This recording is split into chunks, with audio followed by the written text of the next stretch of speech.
Thanks so much for downloading the templates. If you haven't already, it's subphotic.com/logic. You can get them there. 6 remixing templates for Logic Pro. Now in this video, I will give you a quick summary of each template. I'll briefly explain how to use each template, and then I will show you how to customize the template to better suit your needs. And finally, if you stick with me all the way to the end, I will reveal how these templates are going to evolve in the future. Let's go. If I open Logic, here are project templates. These are stock in Logic, but my templates, this is an empty folder right now. So what I'll do, I'll quit Logic. I'll grab a hold of these and I'll open a new folder here and go to music. Macintosh HD, users, your name, and then music. And then you need to hit audio music apps. It's project templates. Now this is empty, but we're about to fill it up. Copy and paste like that. And let's open Logic. Boom, they're here. All the 6 free mixing templates for Logic Pro is in effect. Okay, so as you can see here, we have 6 mixing templates for Logic Pro, 2 analog, 1 hardware, 1 that's called clean, 1 that's called digital, and 1 that's called stock plugins. So first of all, the analog 1 and 2, they're basically the same. The difference is that the number 1 has a lot of UAD plugins, hardware UAD. I've tried to like emulate a console here. So this is like for old school mixing, and the same applies to the next one, which is a lot of more plugins that are based on analog. And then we have the hardware template, where I encourage you to try out whatever you have laying around in your house that you can send audio in and out of. So for example, preamps, equalizers, compressors, tape machines, or whatever what you have, how to use them with Logic. It's a template set up ready to go, and you can check out this video for more exact instructions on how to do that, how to connect analog hardware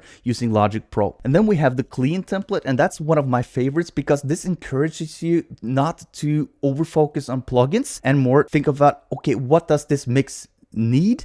And this is like the basic template, and I find myself using this template the most. There's no plugins on it, so you have to manually add plugins yourself, but I try to use as few plugins as possible. And this template also works as a recording template. If you have, for example, a beat, you can just drag the beats into the stereo track, and then you can start recording vocals, for example, in the studio. If you have an artist there, or if you're an artist yourself, this is perfect for you, the clean template, because there's no latency going on from the plugins. Then you have the digital template, which is kind of also my favorite. I use that a lot, and these are my go-to plugins. And the final one is the stock Logic templates, where I use only stock plugins, and this is perfect for you who don't have a vast library of third-party plugins. This can also be used just straight off the bat. When you open this, if you have Logic, you have all the plugins. You don't need any other plugins, not at least when starting off. Many of the plugins that I've purchased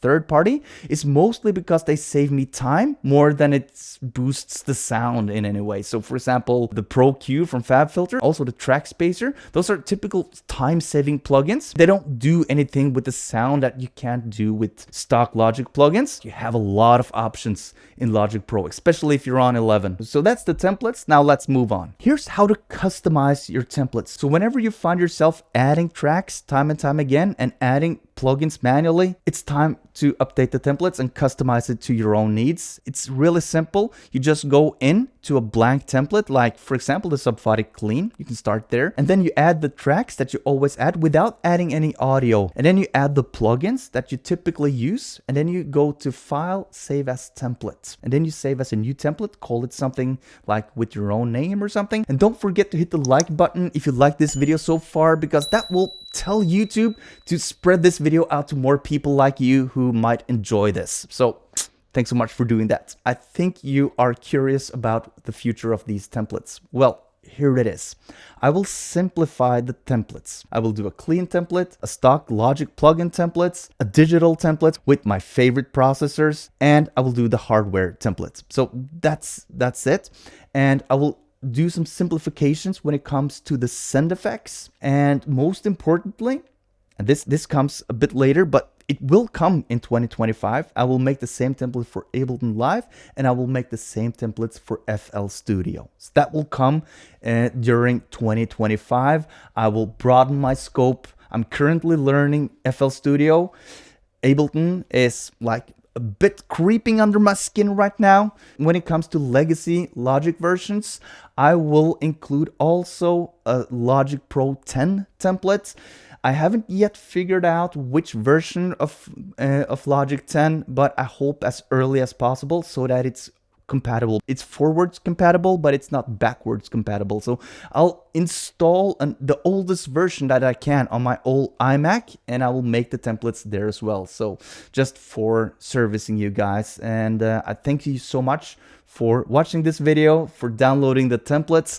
And if you want more tips and tricks on how to use these templates, check out one of these videos where I mix songs from start to finish and also break down the templates in a lot more detail. Check them out there.